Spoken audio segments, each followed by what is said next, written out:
සාදුකාර පවත්වන්න. අලුතින් උපසම්පදා වූ අයට උපසම්පදා වීමෙන් පසුව විශේෂයෙන් කියන්න ඕන කරුණු උපසම්පදා වූ තැනදීම උපාධ්‍යයන් වහන්සේ අකරණීය කරුණු 4 ගැන කියලා දෙනවා. ඉන්පසු මේ විහාරයට ආවට පස්සේ නිස්සය 4 කියලා දෙන්න කියලා භාග්‍යවතුන් කියනවා. භික්ෂුවගේ ජීවිතය කොයි වගේ දෙයක්ද කියලා භික්ෂුව විසින් තේරුම් ගන්න ඕන.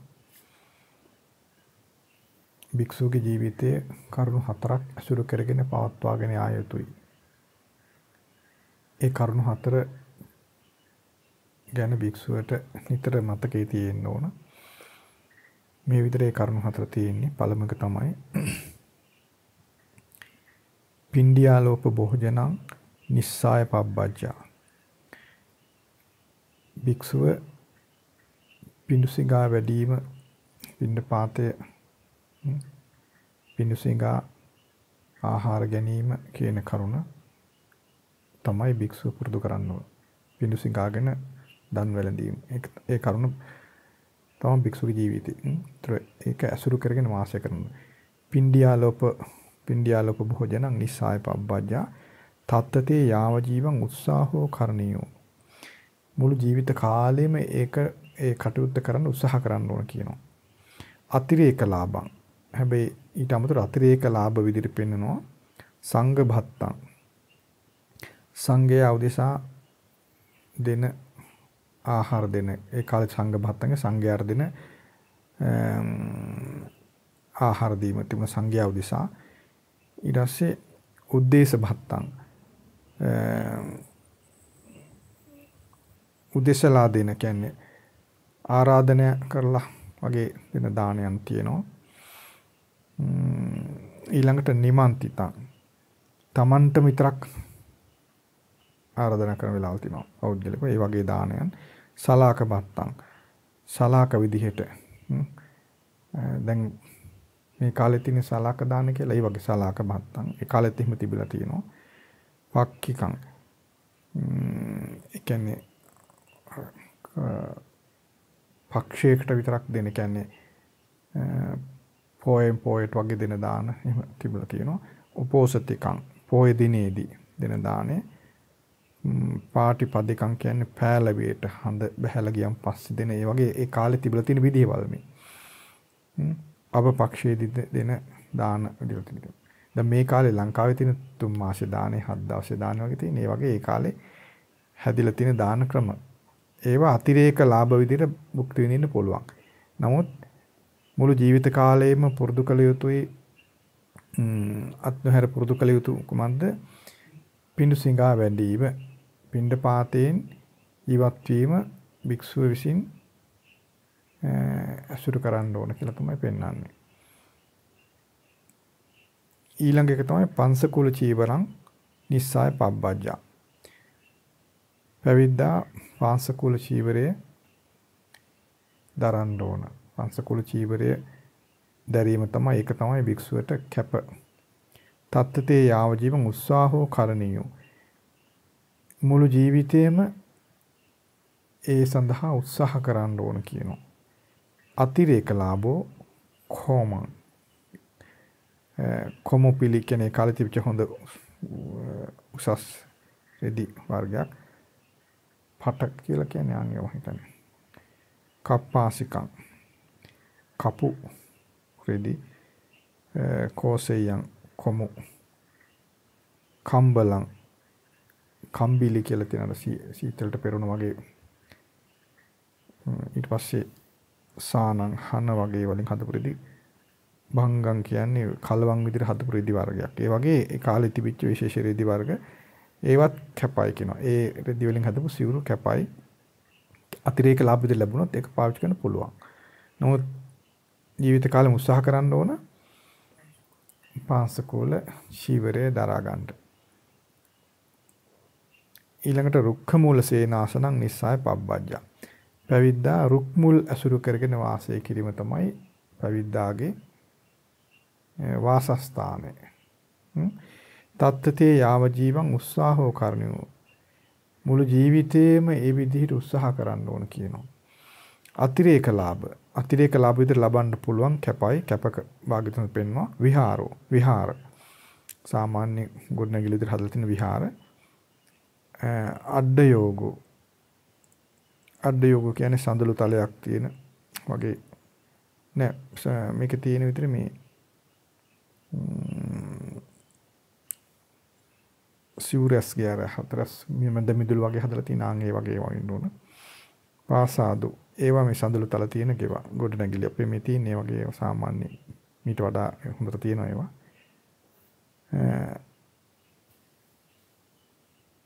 අඩ යෝග කියන්නේ මේ පියස්සක් වගේ තියෙන එහෙම නැත්නම් මේ වහලයක් යොදලා හදපු විශේෂ ගෙවල් තියෙන ඒවා පාසාදෝ කියන්නේ අර මැද මිදුල් වගේ තියලා හදලා තියෙන ආන් ඒ වගේ ගොඩනැගිලි මම හිතන්නේ. හම්මියන් කියන්නේ සඳලු තල තියෙන මේ වගේ ගොඩනැගිලි. ඊට පස්සේ ගුහා. ගල් ගුහා වලින් හදලා තියෙන ඒ වගේ දේවල් අතිරේක ලාභ විදිහට පාවිච්චි කරන්න පුළුවන් දේවල් තමයි තියෙන්නේ.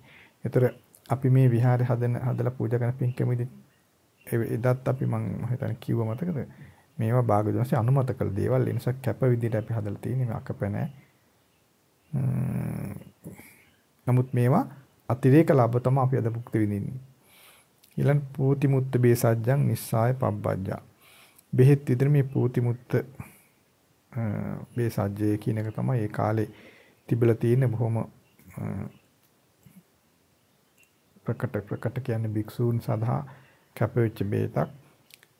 භික්ෂූන් මේ බෙහෙත පාවිච්චි කිරීම තමයි සුදුසු විදිහට භාගසන පෙන්නන්නේ. තත්තතේ යාව ජීවං උත්සාහෝ කරණියෝ. මුළු ජීවිත කාලෙම මේ සඳහා උත්සාහ කරන්න ඕන කියලා කියනවා. අතිරේක ලාභෝ සප්පි නවනීතං තේලං මදු පානිතං කියලා කියන සප්පි කියන ගිතෙල් තෙල් කියන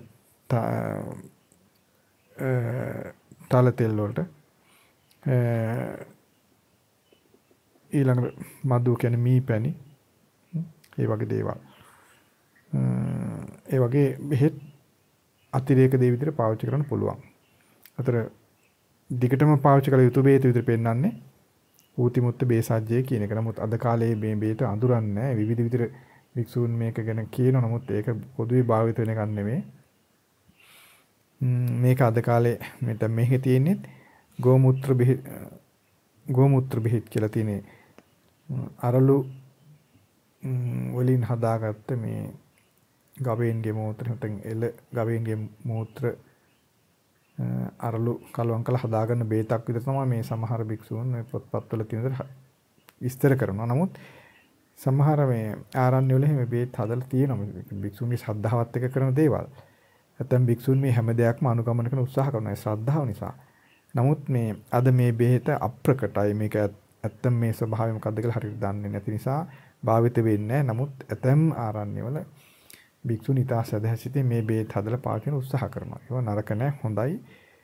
නමුත් අතිරේක ලාභ විදිහට අපට පෙන්වා තියෙන බෙහෙත් තමයි මේ ගිතෙල් වගේ දේවල්. තල තෙල්, මීපැණි, ගිතෙල් ආදී බෙහෙත්.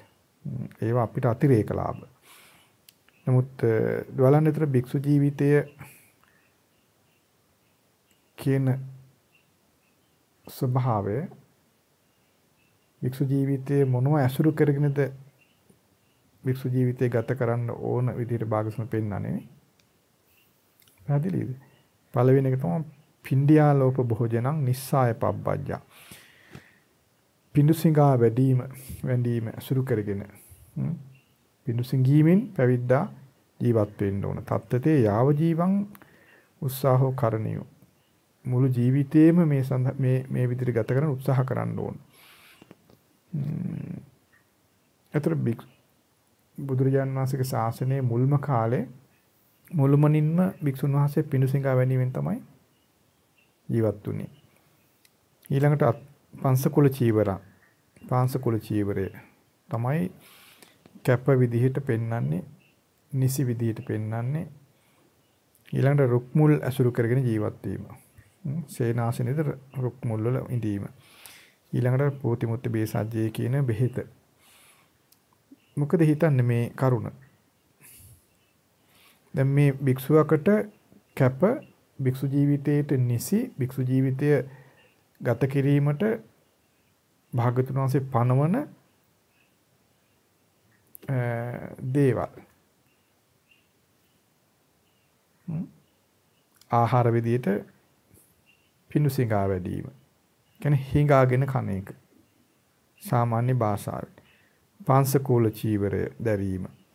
ඊට පස්සේ ගස් මුල් වල වාසය කිරීම. ඊට පස්සේ මේ පූති මුජ්ජ බේසජ්ජය කියන මේ ඊටාම සරල විදිහේ බේතක්. ඊටාම සරල බේතක්. මේක තමයි භික්ෂූන්ට කැප දේ විදිහට භාගතුන් පෙන්නන්නේ. මේ සිව්පසය භික්ෂුවගේ යැපීම පිණිස භික්ෂු ජීවිතය සම්පූර්ණ කිරීම පිණිස අවම ප්‍රමාණවත් අවම සිව්පසය තමා මේ පෙන්වන්නේ.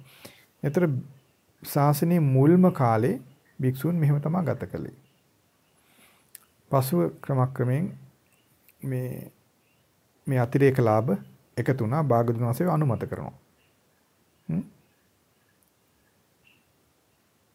ඒතර දැන් මේ වෙනකොට අපි මුළුමනින්ම අපි යැපෙන්නේ මේ අතිරේක ලාභය මතයි. අපි භික්ෂු ජීවිතය ගත කරන්නේ අතිරේක ලාභය පරිහරණය කරමින්. පිණ්ඩපාත භෝජනේ අද නැහැ. පාංශකුල චීවරය කියන එක අද නැහැ. රුක්මුල් සේනාසනය කියන එක අද නැහැ. පූති මුත්ති බේසජ්ජය අද හොයන්නවත් බෑ. රුක්කමුල් සේනාසනයත් ලංකාවේ හොයන්න බෑ. මොකද රුක්මුල් සේනාසනය ගියාම විශාල ගස් දැන් මේ පොඩි පැලෑටි වල ඉන්න බෑ. අතුපතර විහිදී ගිය විශාල ගස් හේවන තියෙන ගස් මුල තමයි භික්ෂුන් ඒ කාලේ හිටියේ. රාත්‍රී ගත කළේ. දහවල බණ භාවනා කරලා රාත්‍රී ගත කළේ ගස් මුල් වල. මුල්ම යුගයේ. එතකොට මේ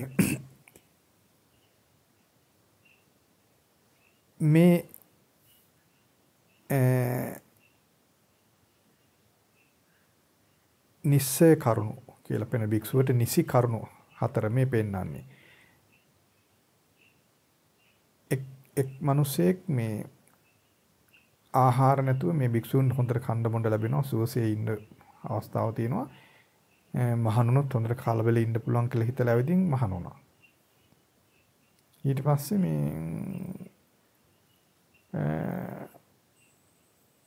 ඒ කරුණ මුල් කරගෙන තමයි මේ නිස්සය කරුණු භාග්‍යවතුන් පනවනවා මහණ වෙන්න කෙනාට මේ නිස්සය කරුණු කියන්න කියලා. ඉතින් දැන් ඊතර වික්ෂුන් වහන්සේලා මේ මහණ වෙන කෙනාට ආපු ගමන් මේ නිස්සය කරුණු සමාදන් කරනවා. එක පුද්ගලෙක් එක කෙනෙක් මේ නිස්සය කරුණු කියනවා මහණ කරන්න. මහණ වෙන්න ආපුහම මේ නිස්සය හතර කියනවා. කිව්වහම එයා අකමැති වෙනවා. මට මහණුනම් පස්සේ කිව්වනම් මම ඉන්නවා. ඔක ආපු ගමන් කිව්වම් මේක මට නම් එපා වෙනවා. ඕව අහලා කවුද මහණ වෙන්නේ? මේ මහණුනම් පස්සේ කිව්වනම් මම කොහොම හරි ඉන්නවා. දැන් නම් මට බෑ මම යනවා යන්න කියලා යනවා. ඊට පස්සේ ඒක භාග්‍යවතුන් වහන්සේට මේ දැනගන්න ලැබෙනවා. ඊට පස්සේ භාග්‍යවතුන් වහන්සේ අවවාද කරනවා මේ මහණ වෙන්න ආපු ගමන් ඕක කියන්න එපා කියනවා. ආපු ගමන් කියන්න එපා. උපසම්පදනම් පස්සේ කියන්න කියනවා. බලන්න භාග්‍යවතුන් වහන්සේ අර සුදුසු අවස්ථාව බලලා ඒක යෝග්‍ය විදිහට ශාසනය ස්ථාවර කරන්න හැටි. ඉතින් මේ නිස්සය කරුණු මුල්ම යුගයේ භික්ෂූන්ට අමුතුවෙන් පැනෙන්නේ නැහැ. මුල්ම යුගයේ භික්ෂුන් වහන්සේලා මේ විදිහටම ජීවත් වුණා. අමුතුවෙන් පැනවීමක් කරේ නැහැ.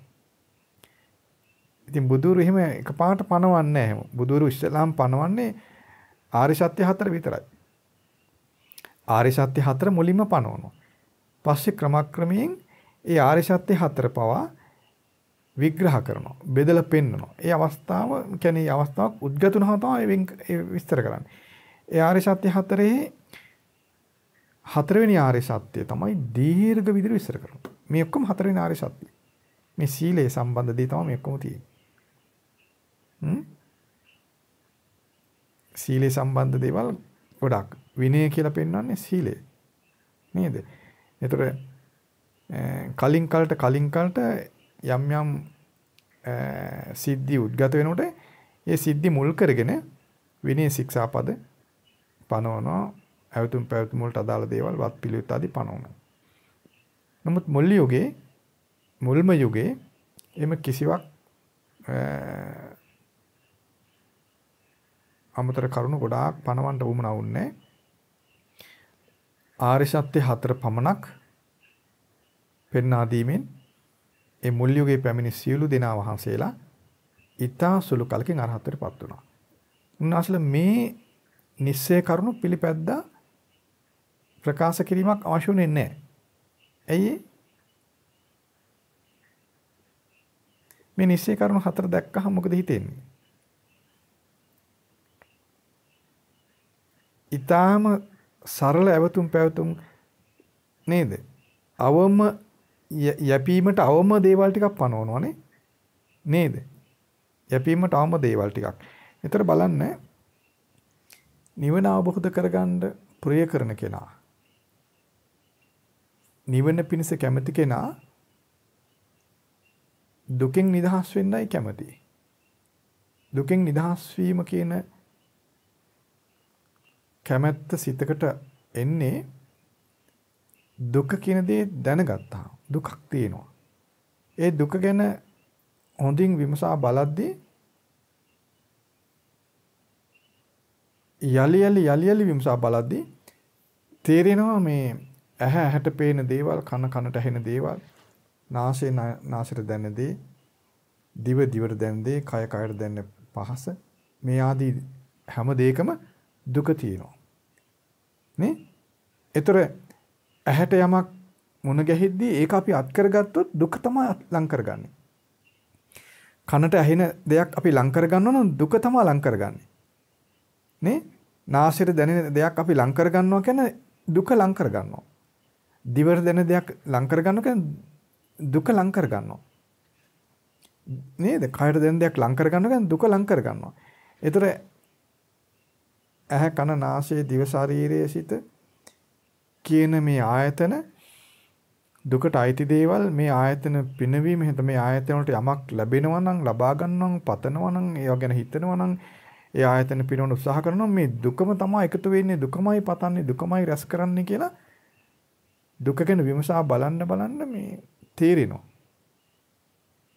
ඒතර දුකින් නිදහස් වෙන්න කැමති කෙනා, දුකට අකමැති කෙනා, දුකට බය කෙනා, දුකින් නිදහස් වීම පතන කෙනා මේ ඇහැ කන නාසය දිව ශරීරයේ සිට යන්තම් පවත්ත ගන්න. ඒවට වද නොදී පවත්ත ගන්න. වද දීලා බෑනේ. වද නොදී ඒවා පවත්ත ගැනීම පිණිස අවම පහසුකම් ටික විතරක් කැමති වෙනවා. ඒතර මේ මුල්ම යුගයේ අය දුකින් නිදහස් වීම පිණිස තියුණු ඡන්දයෙන් යුක්තව ආපු අය. විමුක්තිය ලැබීමේ තියුණු ආශාවෙන් යුක්තව භාගතුන් වහන්සේ මුණ ගැහෙන්න ආපු අය තමයි මුල් යුගයේ හිටියේ. ඒ අයට පිණ්ඩපාත භෝජනය කිව්වම සැපක්. අතිශය සැපකයි. දිවට දැනෙන දේ දුක කියලා දන්න කෙනා. දිව නොපිනවත් බෑ.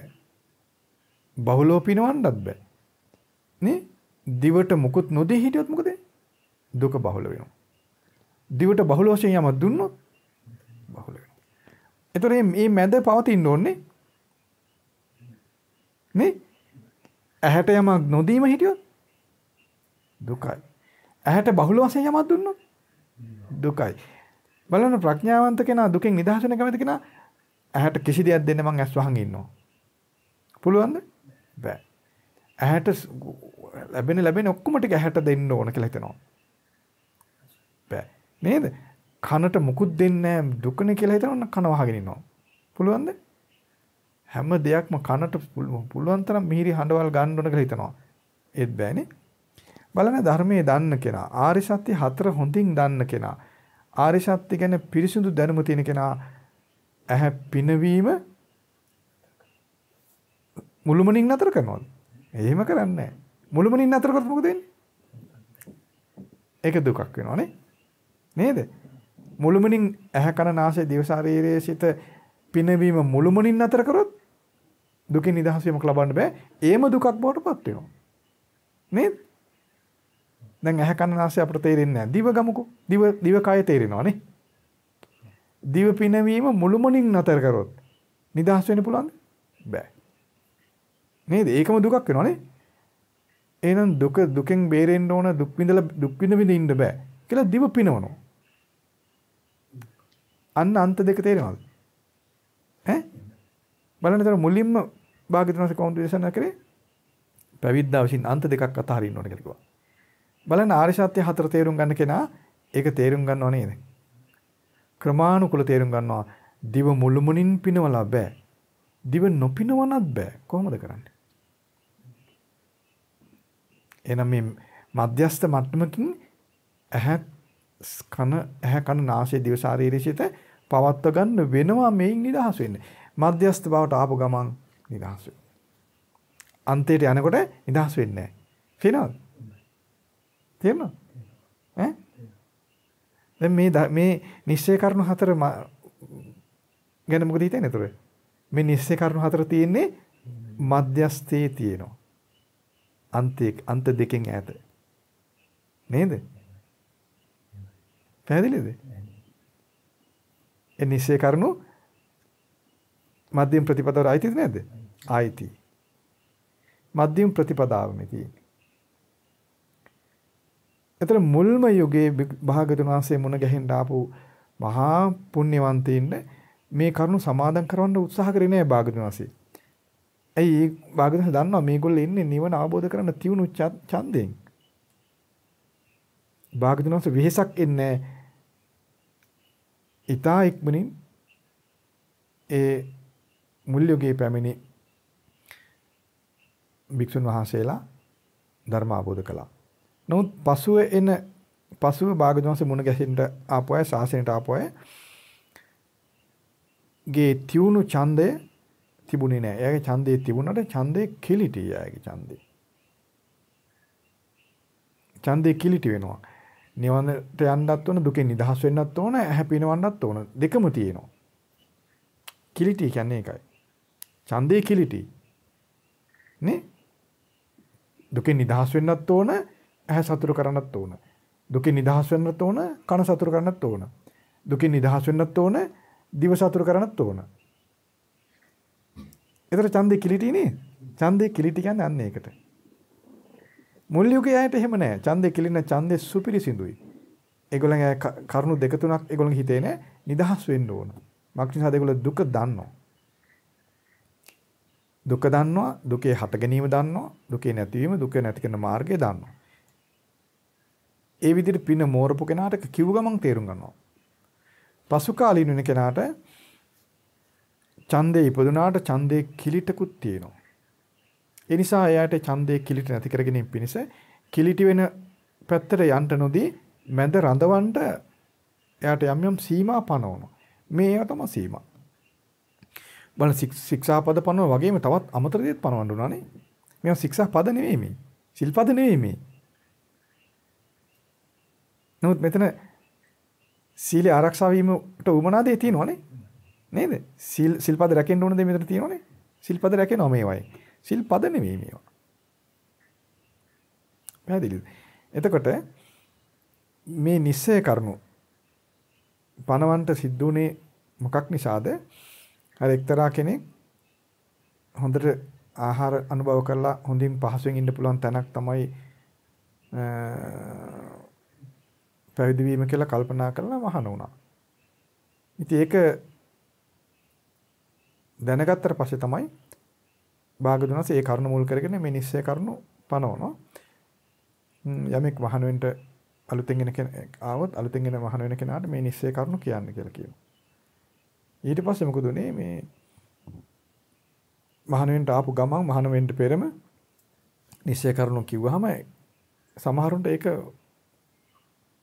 ප්‍රිය නෑ. ඉතින් ඒක පුද්ගලයෙක් ගැරහුවා මේ මහාන උනම් පස්සේ මට කිව්වනම් මං ඉන්නවා.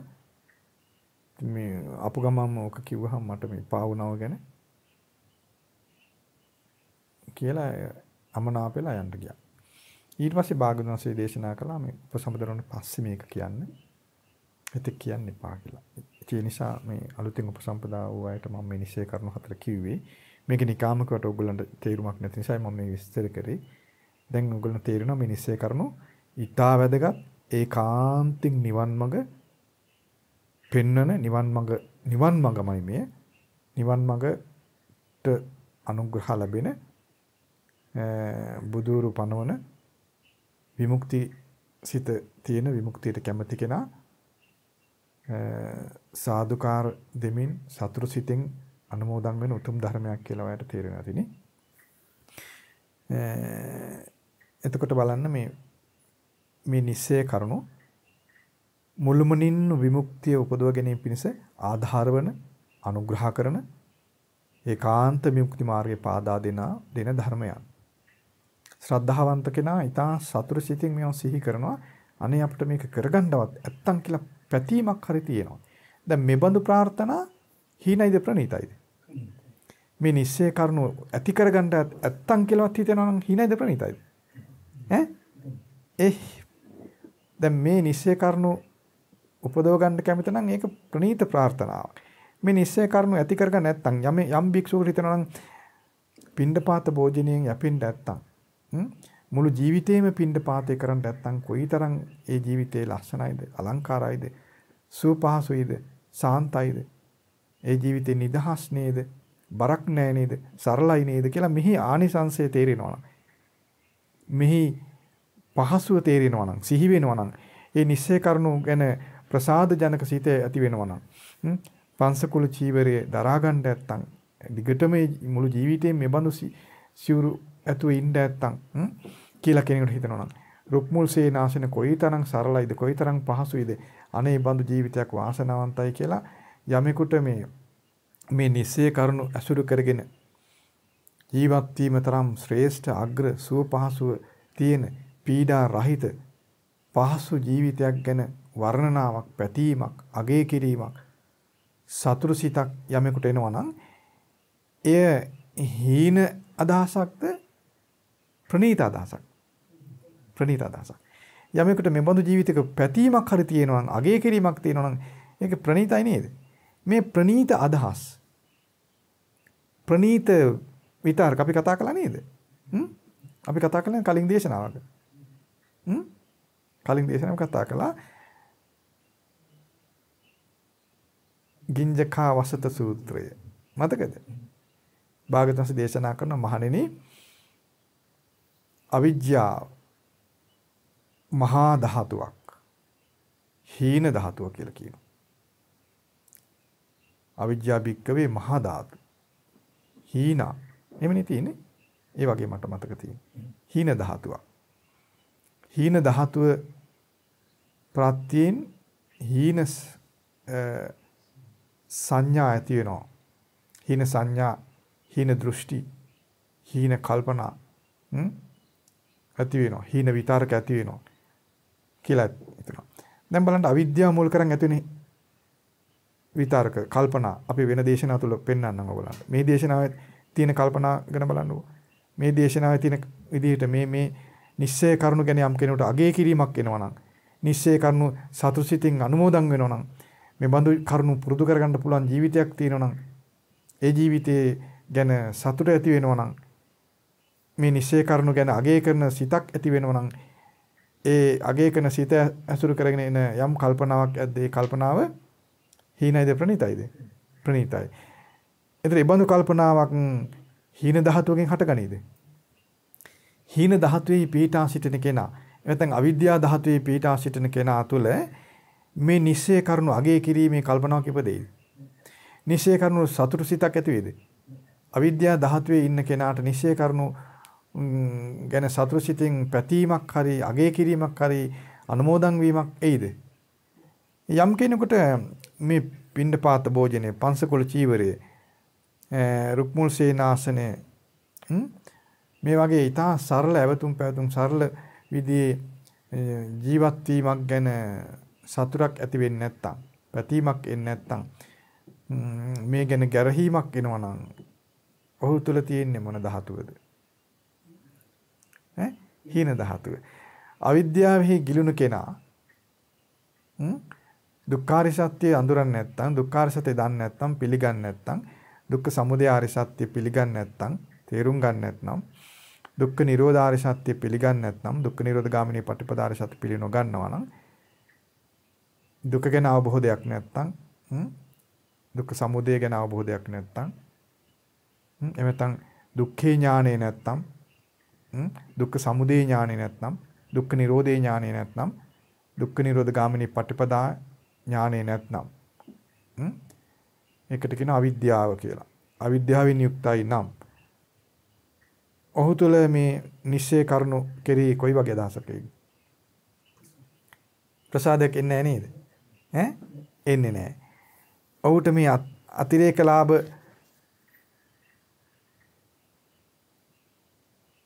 කොයි වගේ ලැබුණොත් හොඳයි කියලා හිතෙයිද? නේද? නිශ්චය කරුණු ගැන සතුටක් එන්නේ නැහැ.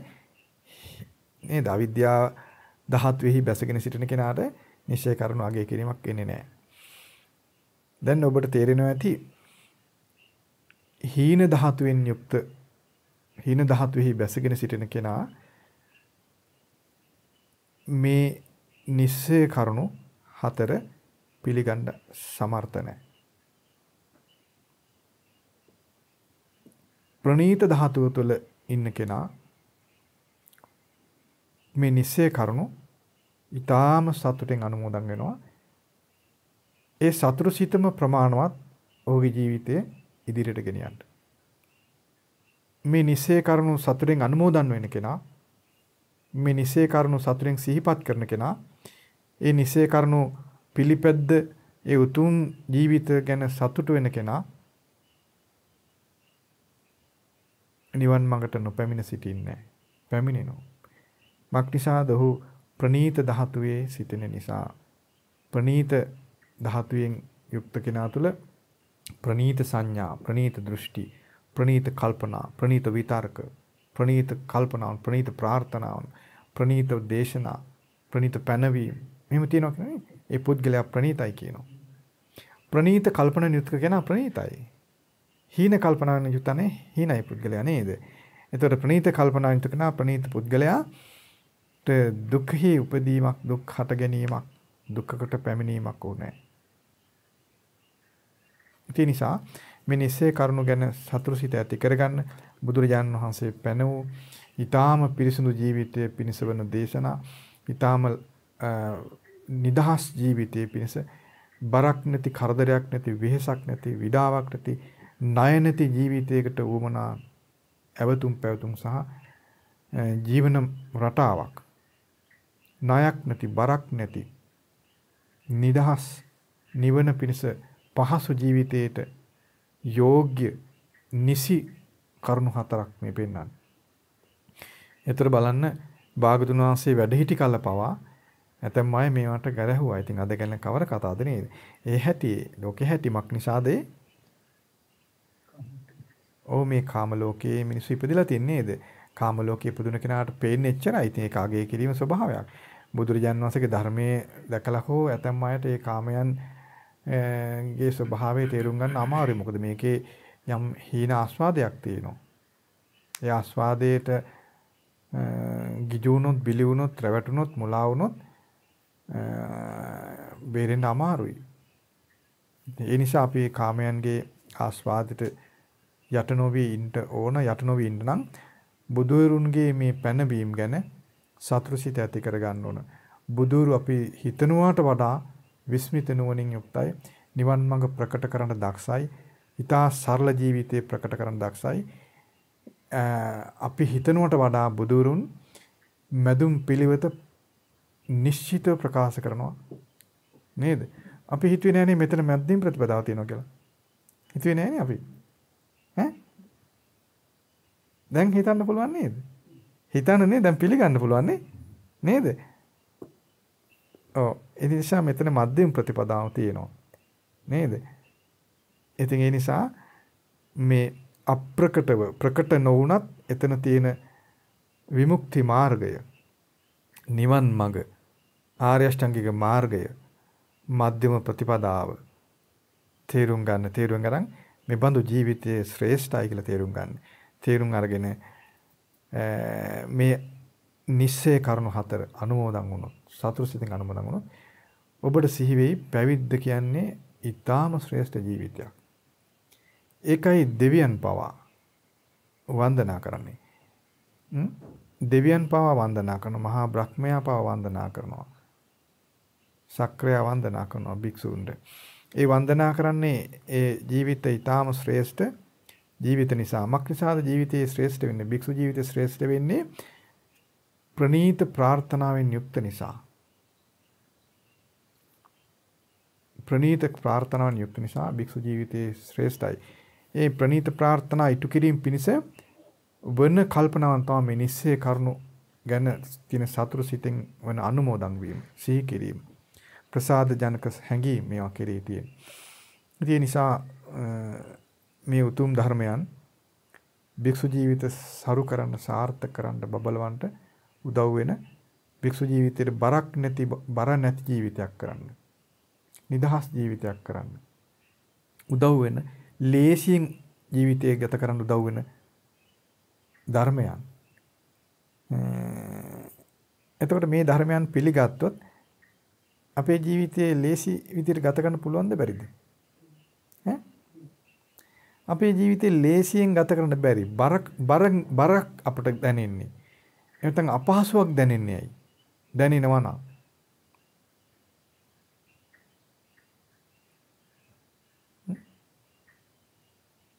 අපට අපහසුයක් බරක් දැනෙන්නේ සිව්පසේ මදි වගේ දැනෙනකොට. මේක හරියන්නේ මදි වෙයි කියලා හිතෙනවා. ඒ කියන්නේ ඒක අපිට අප්‍රකට වුණාට අභ්‍යන්තරේ ඒක තියෙන්නේ. පැහැදිලිද? දැන් මෙහෙම හිතන්න දැන් සීතල ප්‍රදේශයේ හිටපු කෙනෙක් මෙහෙට ආවම එයාට මෙහෙ ලොකු සීතලක් නැහැ. නේ? දැන් මේ අපේ ඉන්න ප්‍රදේශයේ සීතලයින් ටිකක් නෝරිලි වගේ ඉඳලා කෙනෙක් මෙහාවත් මෙහෙ ලොකු සීතලක් යාර සාමාන්‍යයි. නමුත් අපි දැන් කොළඹ ඉන්න කෙනෙක් මෙහෙට ආවොත් වේවුලන ගන්න සීතල තියෙන්න පුළුවන් නේද? ඒ වගේ මේ ඊටාම සරල ජීවිතයට කැමති කෙනා, මේ සරල ජීවිතයේ අගය කරන කෙනා, අවංකව මේ සරල ජීවිතයේ අනුමෝදන් වෙන කෙනා, අවංකව මේ සරල ජීවිතයේ කෙරෙහි ප්‍රසාද ජනක හැඟීමෙන් යුක්ත කෙනා, මේ බුදුරජාන් වහන්සේ පනවන ඊටාම සුව පහසු ජීවිතය කියලා සතුටින් අනුමෝදන් වෙලා සිහි කරන කෙනාට ඊටා සරල ජීවිත මොන විදිහේ පහසුවක් ලැබුණත් ඒ පහසුවට යා ඒකෙන් පීඩාවටපත් වෙන්නේ නේද? දැන් බලන්න පින්ඩියා ලෝප භෝජනං නිස්සාය පබ්බජ්ජා තත්තතේ යාව ජීවං උත්සාහව කරණියෝ. මෙබඳු ජීවිතයක් ගත කරන්න ඇත්තම් මේ තමයි ශ්‍රේෂ්ඨ ජීවිතය කියලා හිතන කෙනා අතිරේක ලාභයේ කොහොම ලැබුණත් ඒක මදි කියලා හිතෙන්නේ නැහැ නේද? ඇයි අපි මේ අතිරේක ලැබෙන ගන්නේ? නේද? අතිරේක ලැබෙන අපි කඩේට ගිහින් බඩුවක් ගන්නකොට අපිට මේ අතිරේක යමක් දෙනවා. ඔක මදි කියලා අපි කියනවද? සාමාන්‍ය භාෂාවේ කියන්නේ වට්ටමක් හම්බ වෙනවා නේ? මේ බඩුව ගත්තොත් තෑග්ගක් දෙනවා කියනවා. අතිරේක යමක් දෙනවා. එහෙම තියෙනවනේ නේද? ඒතර අතිරේක ලාභේ වැඩිපුර ඉල්ලනවද? අතිරේක ලාභයෙන් අසතුරු වෙනවද? මේකද හම්බුනේ මන්දිනේ තව ඕන කියලා ඉල්ලනවද? ඉස්තුති කළා ඉන්නේ නේ? ඉස්තුති කළා ඉන්නේ. එනේ අතිරේක ලාභයේ මදි කියලා පීඩාවටපත් වෙනවද? පීඩාවටපත් වෙන්නේ නැහැ. ඇයි අතිරේක ලාභයේ මදි කියලා පීඩාවටපත් නොවෙන්නේ? මූලික දේ අමතර ලැබෙන නිසානේ නේද?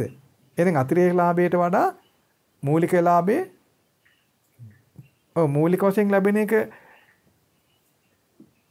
ගැන අපි සතුටු වෙන්න ඕන. මූලික වශයෙන් ලැබෙන එක නිසානේ අතිරේක ලැබෙන්නේ. නේද? අපි මූලික එක අතහැරලා අතිරේකක සතුටු වුණොත් තේරුණාද?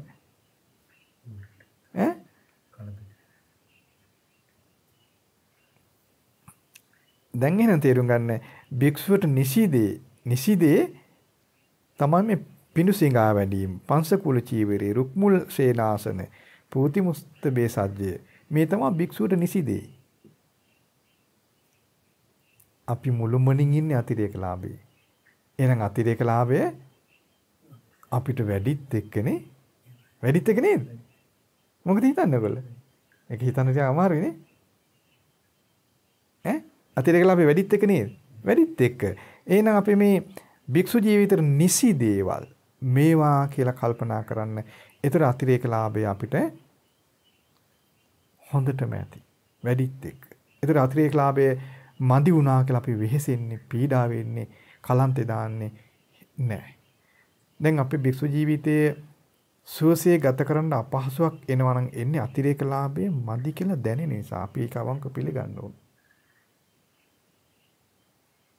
අතිරේක ලාභයෙන් අපි කියන්නේ අපිට ජීන ජීවත් වෙන්න පින්ඩපාත සිවුරු සේනාසන ගිලන්න මේ සිව්පසේනේ. වෙන මොකුත් අපිට නැහැනේ. සිව්පසේ මුළුමනින් අපි දැන් අනුභව කරන අතිරේක ලාභ. නිසියක ඊට වඩා අඩු එකක් නේද? නිසියක අඩු එකක්. එහෙනම් අතිරේක ලාභ කියන්නේ වැඩිපුර ලැබෙන ගන්නේ නේද? එහෙනම් නිසියක පිළිගත්තොත් නිසියකෙන් සතුටු වෙනවා නම් අතිරේක ලාභය කොහොම ලැබුණත් ඒක මදි කියලා අසතුටක් ඇති වෙන්නේ නැහැ. පැහැදිලිද? එහෙනම් මේ නිශ්චය කරුණු ගොඩාක් වටින ජීවිතේ මුළුමනින් හදා ගන්න පුළුවන්. හිත ගොඩාක් යහපත් කර ගන්න පුළුවන්. මුළුමනින්ම නිවන් මාර්ගට ගන්න පුළුවන්. ධර්මයක් මෙතන තියෙනවා. අපට නිසි සිව්පස්සේ මෙයයි කියලා පිළිගත්තොත් දැන් ලැබෙන මේ අතිරේක ලාභය අපිට වැඩි කියලා අපිට හිතේ. ගොඩාක් 1000කට ලැබෙන එක එක්කෙනාට ලැබෙනවා. එච්චර වැඩි. ගොඩාක් වැඩි. දැන් තේරෙනවද වැඩි කියලා? අතිශයින් වැඩි.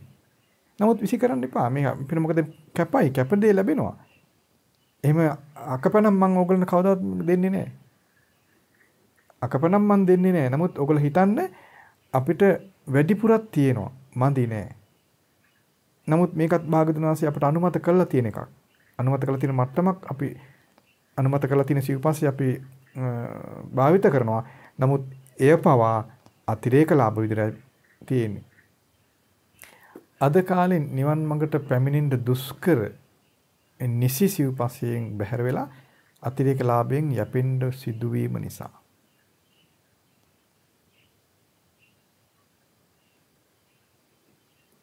අතිරේක ලාභයෙන් යැපෙන සිදුවීම නිසා. කසායයකට සීනි ටිකක් දෙනකොට අපි සීනි වැඩි කරපු ගමන් කසායක පත්‍යම් වෙන්නේ නැහැ. නේද? කසායකට තිත්ත වෙන සීනි බින්දුවක් දා ගන්නවා කටේ. අපි කසාය එක වැඩි වෙන අතිරේක ගන්න සීනි වැඩි කරනවා. අතිරේක ලාභය වැඩි කරලා ගන්නවා අපි. ඒ වගේ එකක් තමයි දැන් අපට වෙන්නේ. ඒ නිසා මේ සිව්පස්සේ දැන් ලැබෙන සිව්පස්සේ ගැන තේරුම් ගන්න මේක අපිට මදි නෑ ගොඩාක් වැඩි මේ අපි අතිරේක ලාභයෙන් ජීවත් වෙන්නේ මේක වැඩි කියලා විශ්කරන්න එහෙම නෙමෙයි මම කියන්නේ අපි අර මේ මදි කියලා අපේ හිතට නිකන් හිත පහසුටපත් නොවන අවස්ථා එන්න ඉඩ තියෙනවානේ නමුත් මේ අපි භුක්ති විඳින අතිරේක ලාභය කියලා අපි තේරුම් ගත්තොත් අපිට අපහසුයක් ඇති වෙන්නේ ඊටාම පහසු සිත නිදහස් සිත ඇති වෙනවා. ඉතින් ඒ නිසා මේ නිස්සේ කරුණු භික්ෂු ජීවිතයේ උසස් බවට පත් කරගන්න උතුම් බවට පත් කරගන්න ආධාර වන උපකාර වෙන එකෙල්ලේම නිවන් මඟ පෙන්වන මධ්‍යම ප්‍රතිපදාවෙහි අප පිහිටවන උතුම් ධර්මයක් කියලා තේරුම් ගන්න. අපි සිත පතනවා මේ අලුතෙන් උපසම්පදා වූ භික්ෂුන්ට වගේ අන්සිලු දෙනා වහන්සේලාට මේ භික්ෂු ජීවිතය සාර්ථක කර ගැනීම පිණිස බුදුරජාන් වහන්සේ පනවන උතුම් නිස්සේ කරුණු නිවන් මඟ ඊටාම පිරිසිදුව ප්‍රකට කරන පිරිසිදු ඊටා නිදහස් සරල ජීවිතය ප්‍රකට කරන උතුම් නිස්සේ කරුණු ඊටාම ගෞරවයෙන් දරා ගන්නට වාසනාව ලැබේවා.